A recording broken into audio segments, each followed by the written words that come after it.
ദൈവത്തിൻ്റെ അതിപരിശുദ്ധമായ നാമം വാഴ്ത്തപ്പെടുമാറാകട്ടെ. ഈ അനുഗ്രഹിക്കപ്പെട്ട നല്ല പ്രഭാതത്തിനായി ദൈവത്തെ നന്ദിയോട് സ്തുതിക്കുന്നു. വീണ്ടും ഒരു പ്രഭാതം കണ്ടുണരാൻ ദൈവം കൃപ തന്നതിനായി ദൈവത്തെ വാഴ്ത്തുന്നു. ആമേൻ. പ്രിയമുള്ളവരെ, ഒരു ദൈവവചനം വായിക്കുന്നു. യഹോവയ്ക്കായി പ്രത്യാശിച്ച് അവൻ്റെ വഴി പ്രമാണിച്ച് നടക്കുക, എന്നാൽ ഭൂമിയെ അവകാശമാക്കുവാൻ അവൻ നിന്നെ ഉയർത്തും. ആമേൻ. ഈ തിരുവചനത്താൽ ഒരു നിമിഷം പ്രാർത്ഥിക്കാം. പരിശുദ്ധനായ ദൈവമേ, സ്വർഗീയ പിതാവേ, അവിടുത്തെ പുത്രനായ യേശുവിൻ്റെ നാമത്തിൽ പ്രാർത്ഥിക്കുന്നു. ഈ തിരുവചനം വായിക്കുകയും കാണുകയും കേൾക്കുകയും ചെയ്യുന്ന എല്ലാ പ്രിയപ്പെട്ടവരെയും, കുടുംബങ്ങളെയും, വ്യക്തിജീവിതങ്ങളെയും അവിടുത്തെ കരങ്ങളിൽ ഏൽപ്പിച്ച് പ്രാർത്ഥിക്കുന്നു.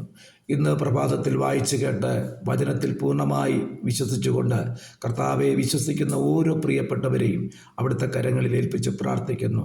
കർത്താവെ, ഇന്ന് പകലൊരു വിടുതലിനായി ആഗ്രഹിച്ച് പ്രാർത്ഥിക്കുന്നവർ, ആമേൻ, നാളുകളായി പ്രാർത്ഥിച്ചു കൊണ്ടിരിക്കുന്ന വ്യക്തി ജീവിതങ്ങൾ, കർത്താവെ, അവരെല്ലാവരെയും ഇന്ന് കർത്താവിൻ്റെ കരങ്ങളിൽ ഏൽപ്പിച്ച് പ്രാർത്ഥിക്കുമ്പോൾ ഭൂമിയെ അവകാശമാകുവാൻ എൻ്റെ കർത്താവ് സഹായിക്കുന്നതിനായി ദൈവത്തെ നന്ദിയോടെ സ്തുതിക്കുന്നു. അവിടുത്തെ കൃപയും സാന്നിധ്യത്തിനായി നന്ദി പറയുന്നു. കർത്താവെ, അവിടുന്ന് എല്ലാ പ്രിയപ്പെട്ടവരെയും ഒരിക്കൽ കൂടി കർത്താവിൻ്റെ കരങ്ങളിൽ ഏൽപ്പിച്ച് പ്രാർത്ഥിക്കുന്നു.